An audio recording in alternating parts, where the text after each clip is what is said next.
Bị sao đấy con? Nó bị tít.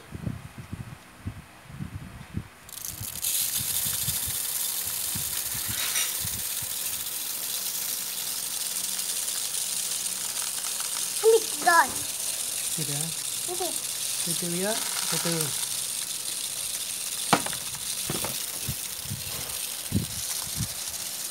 Ủa chị bánh cái gì á?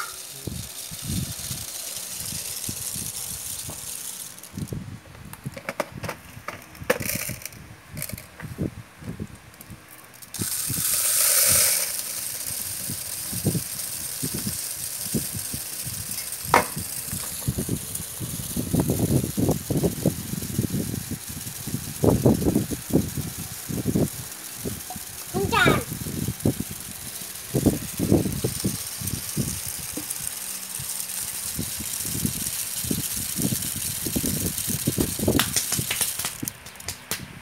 Rồi. Tràn rồi. Để gần lại con, để gần lại từ từ đã. Để gần lại. Đấy, để gần lại. Rồi. Rồi. Mẹ đổ á. Thấy chưa?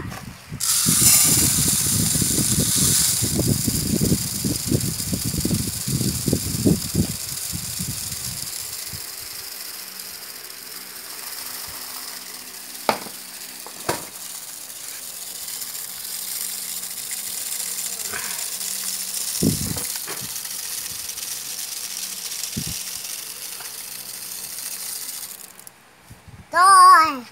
Bỏ vào đây. Đổ vào đây. Nó nghiêng con hết này, con nghiêng này. Nghiêng. Nghiêng đó. Ồ. Con đến từ dưới đây này. Nghiêng.